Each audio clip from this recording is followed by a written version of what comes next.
3, 2, 1. Bang Jumadi Gading. Selamat malam, Bang. Selamat malam. Gimana Bang kabarnya? Sehat? Alhamdulillah baik. Sibukannya masih kayak seperti biasa?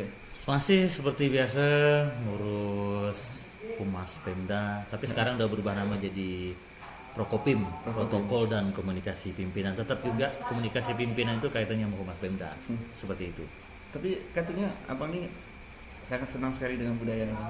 Nah, jadi begini, Nyambung memang nggak nih dengan kerjaan sekarang nih? ya namanya corong pemerintah tuh di daerah mana pun bisa komentari. Nah, ini yang buat enaknya. Nah, tapi memang ya gimana ya, kebudayaan ini adalah bagian dari diri kita sendiri dan jati diri kita sendiri, makanya membuat kita asik gitu. Jadi apapun yang berbau budaya biasanya saya selalu suka itu. Oke Bang, ini ada senggayong. Senggayong namanya. Betul, senggayong. Alat musik pukul mungkin Bang ya. Pukul. Bisa cerita nggak Bang tentang senggayong Bang? Jadi begini, kalau di daerah Jawa atau tanah Jawa itu kita mengenal namanya angklung. Nah, angklung itu bahkan udah sampai mendunia, dikenal luas oleh masyarakat luas bahkan Indonesia, negara tetangga dan segala macam. Tapi sebenarnya ada yang lebih tua dari angklung itu sendiri, sampai disebut angklung purba. Nah, angklung purba itu sebenarnya senggayong. Nah, senggayong ini sendiri ada di daerah kita tuh jauh sebelum adanya kita gitu. Bahkan ini dipotret oleh di zaman penjajahan, sempat dipotret bahwa ada senggayong, salah satunya senggayong Sukadana. Jadi kita memang mau spesifikkan senggayong Sukadana saja. Oh iya, itu kalau nggak salah dipotretnya oleh Van Os Bang ya? Iya betul. Belanda. Betul. Tahun berapa tuh Bang? Kalau kita melihat dari Tropen Museum, karena ini koleksi foto dari Tropen Museum Belanda, itu sekitar abad ke-19, 1908 sekitar gitu, bahwa dia berhasil memotret orang bukit berada di Afdeling atau di kawasan Sukadana ini. Berarti orang bukit itu orang Sukadana? Jadi memang dulu orang bukit ini adalah sebutan untuk orang-orang Melayu tua yang ada di daerah Sukadana. Nah, kebanyakan memang orang-orang bukit ini mereka berdiam di atas bukit, maka disebut orang-orang bukit. Oleh si Belanda tadi. Orang Belanda tadi, memang betul. Jadi kebanyakan orang-orang bukit ini mereka mulai dari berladang, bercocok tanam, sampai yang masih kita rasakan sampai sekarang ini kebun durian itu sendiri. Nah, kebun durian yang berada di bukit-bukit itu adalah hasil dari orang bukit itu sendiri yang ada di sekitar Sukadana ini. Jadi Sukadana memang terkenal dengan durian ya? Betul sekali. Nah, memang senggayong ini lahir dan asal muasalnya memang ketika musim durian. Nah, ini gitu. yang menariknya. Orang zaman dahulu yang namanya kita jaga pokok durian ini kan sepi. Nah, apalagi di hutan segala macam. Jadi di tengah kesepian orang-orang bukit dulu itu tercetuslah ide sambil main nemukan bambu gini kan. Ternyata kalau dibunyikan menarik juga katanya kan. Mungkin ini ide asalnya kalau kita baca dari sejarahnya. Nah, jadi mereka berkumpul, misalnya ada berapa yang jaga pondok itu berkumpul membuatlah bambu seperti ini dan dimainkan sama-sama orang bukit itu. Oh, seperti itu ya. Jadi saya dengar Abang udah juga sempat membuat sebuah buku untuk mengabadikan tentang senggayong ini Bang. Betul sekali. Jadi buku ini bukan saya sendiri yang menulis, tapi memang dibantu oleh Agus Kurniawan, salah satu penulis di Ketapang. Nah, tetangga kita yang membantu juga meriset tentang senggayong orang bukit Sukadana. Jadi ini kita tulis dalam rangka memang kita menginginkan bahwa senggayong ini dikenal luas oleh masyarakat kita. Karena belum tentu, terutama pelajar-pelajar kita sekarang ini tahu tentang senggayong itu. Karena senggayong ini sendiri udah hampir punah. Kita di Sukadana sendiri pemainnya juga kita lihat bukan lagi anak-anak muda tapi udah senior-senior. Jadi kalau tidak ada generasi yang penerus yang mau belajar senggayong, akan punah akhirnya senggayong itu. Nah, untuk ini kan tadi disebutkan bahwa ini adalah kebudayaan purba ini. Betul. Setua apa sih Sukadana ini? Sukadana ini kalau kita lihat berdasarkan peta-peta yang ada, bahkan peta dari Turki Utsmani sendiri sudah mencatatkan ada namanya Sukadana di peta tersebut. Jadi memang sangat tua sekali Sukadana ini. Sehingga dulu Sukadana ini menjadi incaran terutama penjajahan Belanda dan Inggris yang mengincar Sukadana ini.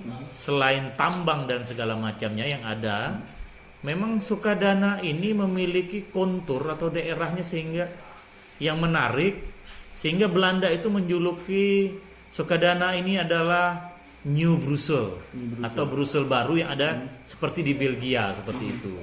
Selain itu, Sukadana juga tercatat dulu pernah mengimpor menjadi pengekspor, terutama pengekspor biji besi berupa tambang dan kapak segala macam. Berarti memang sudah punya kekayaan alam selain budaya yang ada di sini. Tapi juga pernah ada informasi bahwa Sukadana juga mengekspor intan. Itu apa benar atau enggak? Ya, kalau intan memang ini ada kaitan tentunya dengan kerajaan Landak. Nah, kalau pernah mendengar cerita intan gobi segala macam, bisa jadi memang karena dulu alur perdagangan itu melalui Sukadana, tambangnya mungkin diambil dari sekitar Sukadana, termasuk Ketapang, Landak dan sekitarnya, kemudian melewati alur pelabuhan di Sukadana ini. Karena dulu memang pelabuhan besar itu di era kolonial itu di Sukadana. Jauh sebelum adanya pelabuhan di Pontianak itu sendiri. Nah, kita kembali lagi ke Senggayong ini, Bang. Ini Senggayong ini sekarang udah dijadikan cagar budaya tak benda kalau nggak salah. Ya, betul sekali. Kapan itu, Bang? Jadi alhamdulillah tahun lalu Senggayong ini telah ditetapkan oleh Kementerian Pendidikan dan Kebudayaan menjadi warisan budaya tak benda nasional atau WBTB nasional. Nah, kita bersyukur bahwa Senggayong ini akhirnya diakui oleh Indonesia menjadi salah satu warisan budaya tak benda yang berasal dari Sukadana, khususnya Senggayong Sukadana. Makanya kami menyebut ini Senggayong Sukadana, sehingga sertifikat WBTB itu sendiri menyebutkan bahwa yang menjadi WBTB nasional itu adalah Senggayong Sukadana. Nah, untuk menjadikan Senggayong ini diakui menjadi warisan budaya tak benda nasional itu memang kita punya rentetan panjang lah. Jadi tidak serta-merta langsung bisa diakui seperti itu. Kita memperjuangkan Senggayong ini dari tahun 2016, 2017 sempat ditolak dan akhirnya berhasil lolos itu di 2018. Tapi waktu itu masih menjabat sebagai waktu itu masih jadi kepala bidang kebudayaan. Betul sekali. Jadi sekarang Senggayong sudah diakui oleh BPTB ataupun oleh negara. Ya, WBTB nasional. WBTB. Nah, Senggayong sendiri ini, Bang, apakah memang benar hanya berasal dari Sukadana atau seperti apa sih, Bang? Jadi Senggayong ini kalau berdasarkan literatur yang kita baca dan yang kita dapati memang bukan hanya di daerah kita sebenarnya. Teman-teman Dayak Pesaguan dan sekitarnya juga punya. Cali dan Tumbang Titi juga punya. Tapi yang memang yang unik dan menarik di Senggayong Sukadana ini, Senggayong kita menjadi ciri khas ketika musim durian itu sendiri dan mempunyai lagunya sendiri. Nah, ini yang membedakan. Kalau mungkin di daerah lain seperti di Pesaguan itu mereka memainkan Senggayong misalnya ketika musim panen padi dan segala macam, ada ritual tertentu untuk bermain Senggayong. Kalau di kita tidak, gitu ya? Ada adatnya. Kalau di kita di Sukadana ini Senggayong murni kesenian. Nah, ini yang membedakan. Itu yang membedakan. Iya, betul sekali. Berarti memang orang-orang tua zaman dahulu di Sukadana ini memang mempunyai jiwa seni mereka. Jiwa seni orang-orang bukit inilah yang melahirkan Senggayong. Nah, ini yang menarik. Bagaimana tidak ketika mereka menunggu buah durian itu atau menebas pokok durian, mereka punya lagu sendiri. Nah, ketika durian jatuh ada lagunya sendiri, lagu Senggayongnya. Terus ketika durian itu akan dibawa dari atas bukit ke bawah juga ada iramanya sendiri. Nah, ini yang menarik. Memang perbedaan Senggayong Sukadana dengan Senggayong lainnya. Dia punya ciri-ciri tersendiri. Iya, seperti itu. Dan terakhir saya juga dapat informasi bahwa Senggayong sudah dipadu-padankan dengan alat musik modern. Benar atau tidak itu? Betul. Jadi memang ini ada salah satu sanggar macam di Sukadana ini ada namanya Sanggar Senggayong. Nah, Sanggar Senggayung itu kita bersyukur juga orang-orang tua kita yang ada di Sukadana ini dengan niatan baik mereka agar ini dikenal oleh kaum muda. Jadi kan kalau kita mendengarnya hanya langsung musik bambu ini kan monoton kedengarannya seperti itu. Jadi mereka memadukan ini dengan musik yang modern, ada gendang, terus ada biola segala macam, dan memang kedengaran lebih indah seperti itu. Nah, dengan kolaborasi antara musik modern dan musik tradisional ini Bang, apakah merubah mindset dari pemuda-pemuda ini Bang, yang biasa yang mungkin sudah tidak peduli dengan senggayung atau? Ya, paling tidak generasi muda, terutama dengan adanya paduan musik ini, saya yakin mereka akan melirik. Paling tidak mereka melirik, oh ternyata enak juga didengar rupanya musik bambu ini.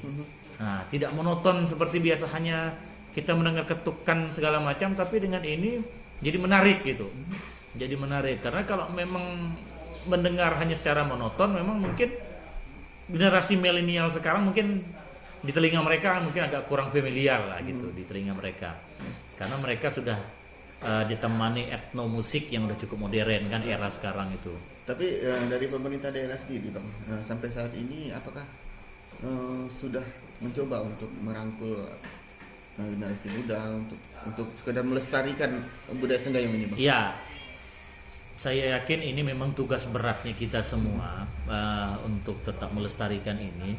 Tapi teman-teman di bidang kebudayaan Dinas Pendidikan dulu ketika saya selesai menjabat di bidang kebudayaan itu, memang kita telah memprogramkan akan adanya workshop musik senggayung sendiri. Workshop sekaligus pelatihan. Nah, yang menjadi target pelatihan dari musik senggayung ini adalah pelajar-pelajar SMA dan SMP. Nah, kita mencoba mengenalkan musik ini, mengambil tetua-tetua kita yang masih bisa memainkan musik ini untuk mengajarkan ke anak-anak kita, adik-adik kita, biar mereka paham bahwa masih ada musik tradisional yang merupakan bagian dari kebudayaan kita di sini. Kalau untuk sekarang nih Bang, kalau nggak salah dulu Bang Jumadi pernah merencanakan untuk membuat sebuah festival akbar, yaitu memukul 1000 senggayung. Betul sekali. Bisa terrealisasi kan? Ini memang suatu niat yang belum tersampaikan lah gitu. Jadi ketika itu kita pernah membuat rencana memecahkan rekor muri pelajar bermain 1000 senggayung. Waktu itu memang kita telah mengirim surat ke Museum Rekor Indonesia atau Muri Indonesia dan telah disetujui proposal kita waktu itu. Kendala waktu itu terakhir adalah waktu pelaksanaan yang sudah mepet dan hampir akhir tahun, sehingga barang itu belum terrealisasi. Nah, harapan kita memang mudah-mudahan ini akan terlaksana, sehingga selain senggayung ini telah mendapat WBTB, juga kita berharap ada rekor lain juga lah yang bisa kita kenalkan bahwa ke daerah-daerah lain, apalagi sampai mancanegara atau dunia mengetahui bahwa ada musik tradisional khas dari Sukadana yang sebenarnya udah lebih tua dan ada dibandingkan musik-musik bambu yang lainnya seperti itu. Tapi kalau kita melihat keadaan sekarang, apa mungkin Bang, senggayung ini kan sangat kurang sekali diminati oleh terutama generasi muda. Apakah mungkin kebudayaan ini akan hilang ini Bang? Ya, itu tadi. Memang kalau kita tidak mengenalkan ini ke generasi penerus, bisa jadi punah. Nah, musik senggayung ini memang waktu itu kita meriset dan sampai ini menjadi WBTB. Nah, tugas kita sendiri memang setelah barang ini ditetapkan jadi warisan budaya tak benda nasional itu adalah untuk eksistensi ke generasi muda, memang tujuan itu agar ini tidak punah. Kalau ini tidak cepat kita tularkan, virus-virus senggayung ini buat remaja-remaja kita, ya bisa jadi. Apalagi misalnya generasi-generasi tua yang mengetahui musik senggayung ini telah tiada, wah, yang memang gawat kita. Kalau generasi ini habis, tiba-tiba tidak ada yang belajar, bisa tidak ada yang tahu. Bahkan kita tidak akan mendengar. Ya, generasi yang sekarang menggunakan senggayung ini kan memang Iya. sudah mencapai usia yang lumayan ya bang. Ya, pada usia uzur semua mereka ini. Iya. Nah, memang ini yang memang tugas kita bersama bagaimana musik senggayung ini agar tetap bisa lestari itu. Ya. Tapi mungkin kalau menurut saya mungkin cara pengemasan ataupun cara pengenalannya mungkin yang kurang menarik bagi mereka. Ya, betul, betul. Jadi memang untuk treatment mungkin kita butuh treatment khusus agar bagaimana senggayung ini bisa dikenal oleh remaja kita, terutama generasi milenial saat ini. Ya, seperti mengenalkan musik modern saat ini. Jadi treatment itu harus kita berikan kepada mereka, memang tidak bisa kita nafikan seperti itu. Jadi kalau kita mau mengenalkan pada generasi muda, kita memang harus mungkin membuat pertunjukan khusus mungkin di awal. Buat pertunjukan khusus musik senggayung yang dipadukan musik modern, kita undang mereka menonton. Setelah menonton, mereka akan melihat biasanya akan ada ketertarikan dari musik itu sendiri. Nah, kalau mereka udah mulai ada ketertarikan, mereka mau belajar segala macam, baru kita mau mengenalkan yang tradisionalnya. Nah, dengan begitu generasi kita ini akan mengetahui lah, ternyata banyak loh inspirasi dari musik senggayung ini. Tapi kalau untuk di Kayong Utara sendiri, yang ini yang saya tahu ya, memang tidak banyak ataupun mungkin sangat sedikit nih bang yang ada suatu sanggar ataupun ada suatu kelompok yang coba mengajarkan seni ini kepada yang muda-muda ini. Ya, betul sekali betul. Memang kendala kita memang sanggar yang bergerak untuk senggayung ini memang terbatas. Maka bahkan ketika Festival Muara di Singapura tahun 2017 itu Kayong Utara diundang, salah satu yang kita kenalkan ada Zapin Senggayung. Nah, Zapin ke Singapura. Ya, alhamdulillah memang tari tradisional kita Zapin Senggayung itu pernah ditampilkan di Singapura. Respon dari masyarakat sana gimana? Wah, luar biasa sekali. Jadi orang sana memang mereka juga ternyata ada loh. Ada musik senggayung dan ada tari Zapin Senggayung. Dan mereka luar biasa. Tanggapan terutama teman-teman kita di negara tetangga seperti Singapura, Malaysia yang nonton ketika itu. Terus ada juga turis-turis asing juga mereka bertanya. Karena selama ini kan yang dikenal hanya musik angklung dan yang lainnya. Ya. Apa tidak ambigu itu bang? Ini kan mirip-mirip sekali dengan angklung ini. Ya, jadi kita coba menjelaskan bahwa memang yang membedakannya seperti ini memang musik senggayung, bahwa kita bilang dengan mereka bahwa kalau di musik tradisional atau musik bambu yang lainnya yang sering mereka dengar tidak seperti musik kita ini yang dipadu-padankan lebih mudah lah gitu dibanding musik yang lainnya. Ya, kemarin juga salah satu band Kalimantan yang udah sampai ke Jakarta bang ya, yang udah sampai terkenal sekali, Arwana juga sempat mempadu-padankan senggayung ini bang. Ini setelah itu tapi kelihatannya memang generasi muda memang kurang tertarik dengan senggayung ini bang. Sebenarnya kendalanya seperti apa sih bang senggayung ini? Jadi memang itu tadi. Apakah memang sulit untuk dipadu-padankan ataupun memang tidak menarik sama sekali atau seperti apa? Nah, memang yang menjadi tugas kita juga untuk mengajak seniman dan yang lainnya adalah bagaimana membuat senggayung ini kedengaran lebih menarik seperti itu. Ya. Nah, seperti yang udah teman-teman Arwana itu buat, yang lagu Bumi Kayong dan yang lainnya itu juga cukup menarik menurut saya. Itu udah salah satu yang bisa menjadi trigger atau pemicu pemicu agar musik senggayung ini mau didengar oleh generasi muda. Nah, memang yang menjadi sulit itu adalah cara memainkan musik senggayung ini. Jadi memang kalau kita belajar dengan orang-orang tua kita, ternyata bukan hanya sekedar asal pukul begini saja rupanya. Misalnya ada ketukan di sini. Nah, saya sendiri juga memang tidak bisa gitu. Memang ada ketukan bagaimana berbunyinya agar menjadi lebih. Terus cara mengambil bambu itu sendiri. Nah, tidak semudah yang kita bayangkan main potong, ambil. Ternyata ada treatment khusus ternyata gitu. Mungkin literaturnya mungkin yang agak kurang. Nah, betul. Jadi memang literatur untuk musik Senggayung ini memang nggak ada memang sampai sekarang. Makanya ketika kita menulis ini, termasuk lagu-lagu Senggayungnya juga kita tulis seperti itu. Karena ketukan-ketukan pentatonik itu memang, ya itu tadi, kalau memang tidak kita gabungkan dengan musik tertentu, dia akan kedengaran lebih monoton. Oh, berarti ini jenisnya pentatonik ini. Pentatonik seperti itu. Ini berapa lama menulis buku ini?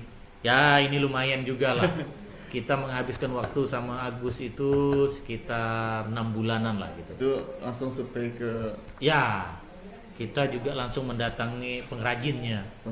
Pengrajin Senggayung itu yang masih ada di daerah kita untuk membuat, melihat, dan bagaimana mereka memainkan itu kita langsung melihat langsung. Nah, dibantu oleh teman ini, si Agus Kurniawan dari Ketapang ini, kita mencoba menarik benang merah antara Senggayung Ketapang dengan Senggayung yang ada di Sugadana. Nah, makanya kalau ada orang yang bilang bahwa di Cali atau Tumang Titi ada Senggayung, ya betul memang. Karena memang nenek moyang kita ini kena itu satu daratan dulunya. Yang tidak terpisahkan, karena Ketapang Kayong ini memang satu daratan dulunya.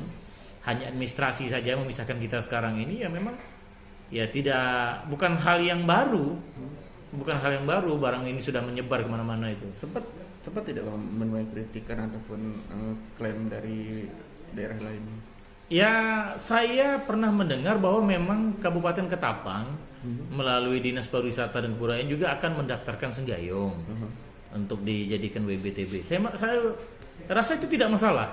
Silakan teman-teman sana juga mendaftarkan Senggayung itu menjadi WBTB di daerah Ketapang dengan memunculkan keunikan yang ada di daerah Ketapang itu sendiri. Saya rasa semakin banyak Senggayung ini bisa dimainkan di daerah-daerah lain, juga bagian jadi promosi gitu. Promosi. Jadi kita tidak perlu takut gitu. Ya, biar banyak yang lebih tahu. Iya, jadi nggak usah takut. Ini ada yang klaim Senggayung, tidak masalah.